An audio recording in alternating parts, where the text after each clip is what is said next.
염려하지 말아라. 예수 말씀하시니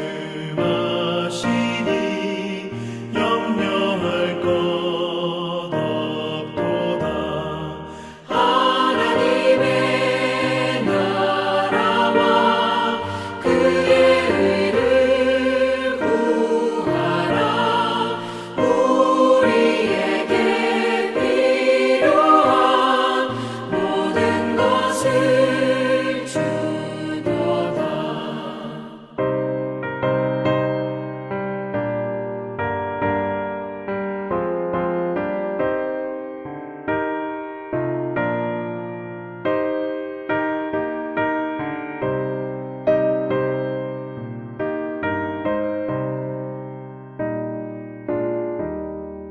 성령께서 언제나 우리 곁에 계시며 도와주실 것이니 염려할 것 없도다. 성령께서 지혜와 깨달음을 주시고 능력 또한 주시니 두려울 것 없도다.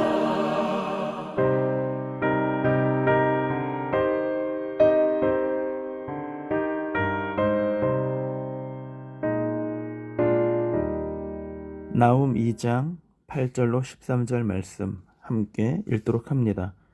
니느웨는 예로부터 물이 모인 못 같더니 이제 모두 도망하니 서라 서라 하나 돌아보는 자가 없도다.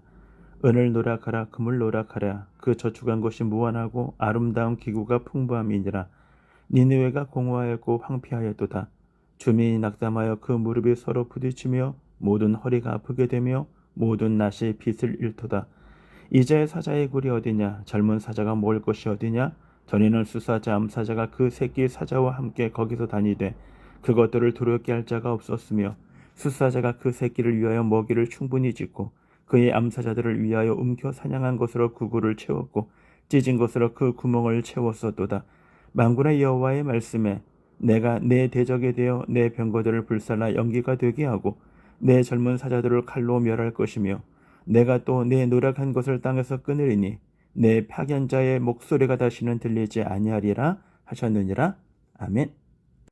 니느웨의 참상이라는 제목으로 아침 묵상 함께 나누도록 하겠습니다. 오늘 말씀은 어제 금요일날 새벽 묵상의 말씀에 이어서 우리들에게 진행되어지고 있습니다. 우리는 지난 시간에 1절에 파괴하는 자가 올라와 아수르를 멸망시킨다라는 것입니다.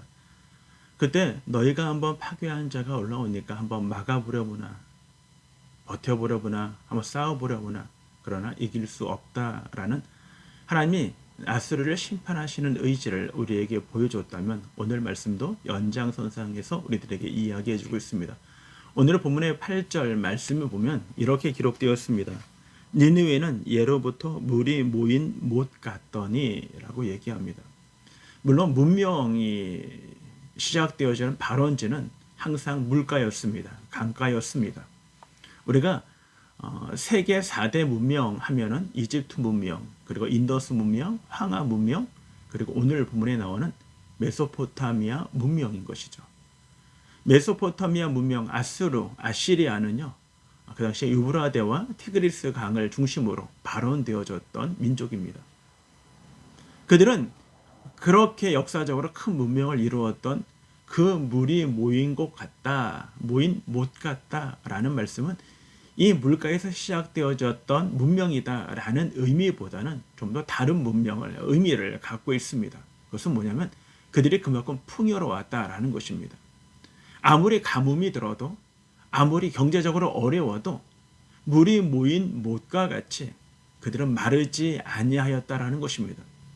아수르는 풍요로웠다라는 것을 의미적으로 우리들에게 이야기해 주고 있는 것입니다. 그런데 그렇게 풍요로웠던 그 땅이 어떻게 되어졌냐면 우리가 지난 시간에 함께 생각했던 것처럼 6절에 보면 그들이 성곽과 성벽을 만들고 그 중심으로 해서 그들은 천의 요새라고 생각했습니다. 근데 그것이 어떻게 무너졌습니까? 네, 수문이 열림으로 물이 들어와 아수르 성이 무너졌음을, 니느웨 성이 무너졌음을 우리들에게 이야기해 주고 있습니다. 그들이 가장 자랑하던 것, 그들이 가장 내세웠던 것, 그들은 도무지 무너질 수 없는 난공불락이다라고 생각했던 그 모든 것들, 그들이 자랑했던 풍요, 그들이 자랑했던 부유, 이것들이 어떻게 되어지냐면 이제 모두 도망하니 서라 서라 하나 돌아보는 자가 없더라라는 것입니다. 그들의 풍요로웠던 그곳 아수르 니느웨 그 성이 이제는 뒤돌아볼 수 없을 만큼의 도망가기 바쁜, 자신들을 지킬 수 있는 그 여건과 환경이 없어진 니느웨 성이 되었음을, 아수르가 되어졌음을 우리들에게 말씀해 주고 있는 것입니다.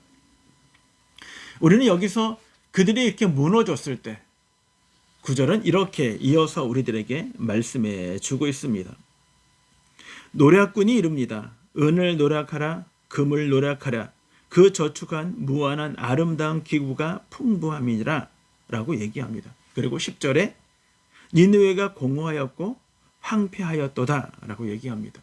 우리 성경에는 니느웨가 공허하였고 황폐하였다 라고 이야기합니다.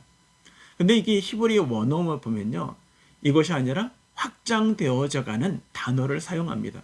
그런 면에서 새 번역이 오히려 번역이 잘 되어졌죠. 새 번역은 이렇게 얘기했습니다.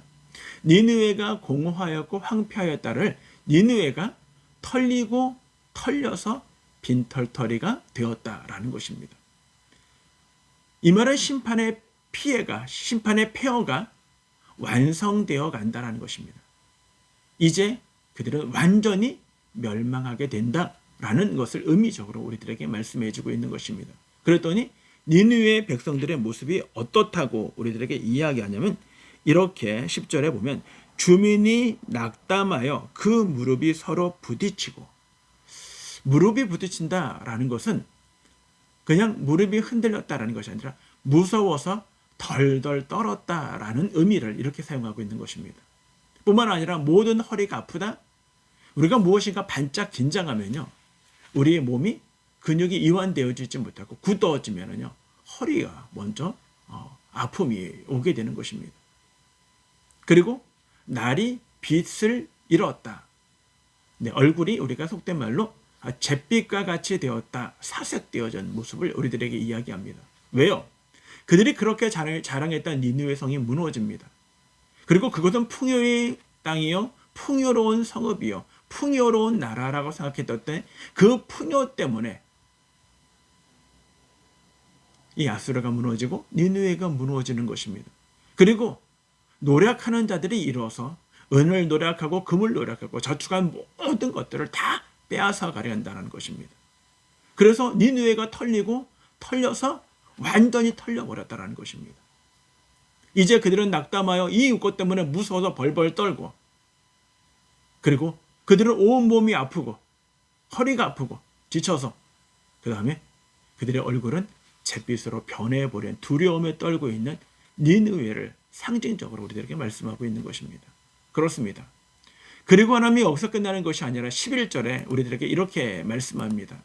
이 나라가 어떤 나라였는가라는 것을 11절에 이렇게 말을 합니다. 이제 사자의 굴이 어디냐, 젊은 사자가 먹을 것이 어디냐라는 것입니다. 왜 갑자기 사자라는 말이 나올까? 네, 아수르는요, 자신들을 이야기할 때 비유적으로 숫사자의 비유에서 얘기했습니다. 무엇인가 먹이를 움켜쥐고 놓지 아니하는 용맹한 사자의 모습을 아수르 군대에 비유했던 것입니다. 그래서 그들이 생각했던 상징적인 의미로 사자를 등장시키는 것입니다. 사자의 굴이 어디 있냐? 뿐만 아니라 사자가 먹을 것이 어디 있느냐? 그리고 전에는 이라는 말로 우리들에게 이야기해 주고 있습니다. 전에는 숫사자 암사자가 그 새끼의 사자와 함께 거기서 다니되 그들을 두렵게 할 자가 없었으며, 초식동물들은요, 육식동물들을 무서워하죠. 그래서 육식동물이 움직이면 그것 때문에 귀를 쫑긋이 세우고 늘 두렵고 무서움으로 삶을 살아갑니다. 반면에 육식동물이었던 이 용맹한 사자는요, 어슬렁거려도 그를 위협하는 자 없고, 물가에 누워서 낮잠을 청해도 그에게 달려드는 자 없고, 그러니까 아수르가 두려워하는 나라가 없었어요. 그거를 지금 이야기하고 있는 것입니다. 그런데 그 아수르가 활개치고 활보하며 그리고 눈치 안 보고 마음껏 살았던 그들을 12절에는 이렇게 얘기합니다. 숫사자가 그 새끼를 위하여 먹이를 충분히 짓고 그의 암사자들을 위하여 움켜 사냥한 것으로 그 굴을 채웠고 찢은 것으로 그 구멍을 채웠었노라. 여기서 숫사자가 새끼를 위하여 먹이를 충분히 찢고라는 것은요, 죽였다라는 의미입니다. 자신들의 이득을 위하여, 자신의 자녀들을 위하여, 자신의 나라를 위하여 이웃 나라를 진멸하고 사람들을 죽였다라는 것입니다. 그래서 자신들이 필요한 것들을 마음껏 충분히 빼앗아 왔다라는 것입니다. 그의 암사자들을 위하여 움켜 사냥한 것으로 그 굴을 채웠습니다. 곳간마다 좋은 것들로, 부유한 것들로, 그리고 귀한 것들로 가득 채웠어요. 모든 물이 모이는 못과 같이 아수르가 그렇게 번성을 누리고 풍요로웠던 나라입니다. 근데 이 나라가 멸망할 거라고 그 누구도 생각하지 않았죠. 그렇게 사람들을 죽이고 노력한 것들로 자신의 나라 배불리고 풍요로워 두려워하는 것 없고 어슬렁거리고 활보하는 그 나라에 대하여 13절에 이렇게 얘기를 합니다. 만군의 여호와의 말씀에 내가 내 대적이 되어 라고 얘기하죠. 성경에서 만군의 여호와라는 말을 사용할 때는 언제 사용되었냐면 법궤와 연관되어졌을 때 쓰던 말이에요. 그럼 법궤가 언제 이동을 했는가? 네, 전쟁터에 나갈 때 법궤를 갖고 나갔어요. 만군의 여호와라고 얘기할 때 다윗도 만군의 여호와가 라고 얘기를 하죠. 왜요? 싸울 때요. 만군의 여호와가 모든 군대 대장이시다라는 것입니다. 그래서 그분이 우리의 이 싸움의 대장이 되어주신다라는 의미인 것입니다. 그분, 그 만군의 여호와가 지금 어떻게 하겠다고요? 아수르의 대적이 되겠다라는 것입니다. 그래서 내가 너희들이 자랑하는 내 대적에 대어 내 병거들을 불살라 연기가 되게 하고 내 젊은 사자들의 칼로 멸할 것이며 내가 또 너희 노력한 것을 땅에서 끊으리니 내 파견자의 목소리가 다시는 들리지 아니하리라 하시니라 라고 말씀하셔요.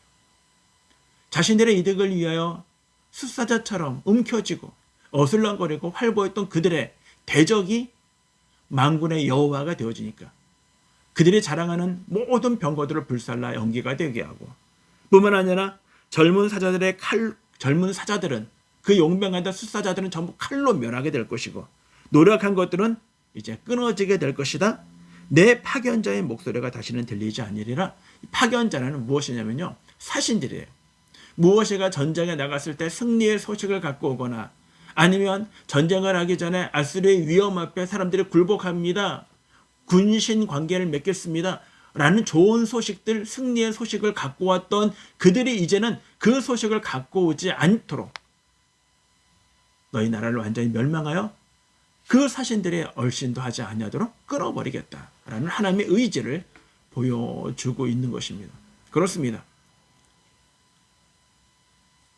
이 땅 가운데 하나님을 두려워하지 아니하고 자신들이 섰다고 생각하고 자신들의 뜻, 자신들의 욕망함 아니면 자신들의 생각으로 삶을 살아가는 것, 하나님을 두려워하지 아니하고 하나님의 뜻대로 삶을 살아가는 자들을 핍박하고 그리고 멸시하고 모욕하는 자들을 하나님은 가만히 두시지 않겠다라고 우리들에게 말씀하고 있는 것입니다. 그렇습니다. 하나님은 만군의 하나님이십니다. 우리를 지키시고 우리를 인도하십니다. 그러나 우리를 대적하고 하나님의 백성들을 힘들게 하고 고통 가운데 절망 가운데 몰아넣는 것들에 하나님은 대적이 되어 싸우시겠다고 우리들에게 말씀하십니다. 시편 27편에서 다윗은 이런 고백을 합니다. 여호와는 나의 빛이요 나의 구원이시니 내가 누구를 두려워하리요. 여호와는 내 생명의 능력이시니 내가 누구를 무서워하리요. 악인들이 내 살을 먹으려고 내게로 왔으나 나의 대적들 나의 원수들이 드린 그들은 실족하여 넘어졌도다. 군대가 나를 대적하여 진칠지라도 내 마음이 두렵지 아니하며 전쟁이 일어나 나를 치려할지라도 나는 여전히 태어나리로다. 사랑하는 여러분, 누구 앞에 서시겠습니까? 우리를 지키시고 우리를 인도하시는 만군의 여호와 임마누엘 하나님이 되어주시는 그분을 우리의 주님으로 모시겠습니까? 아니면 아수르처럼 우리의 술수와 우리의 방법으로 내가 뭔가를 누리고 내가 뭔가를 성취하며 뭔가를 위하여 하나님이 아닌 하나님의 백성의 삶이 아닌 세상과 적당히 타협하고 세상 속에서 그냥 삶을 살아가는 우리들의 삶의 모습을 지향하겠습니까? 하나님은 하나님의 백성으로 삶을 살아가지 아니할 때 하나님은 그것에 대하여 반드시 심판하십니다. 저와 여러분도 예외일 수 없습니다. 그러므로 깨달으시고 오늘 우리에게 주어진 시간 우리가 하나님의 백성으로 삶을 살아가시고 하나님 앞에서 하루를 시작하시는 지혜로운 주의 거룩한 백성들이 되어지기를 주님의 이름으로 축원합니다.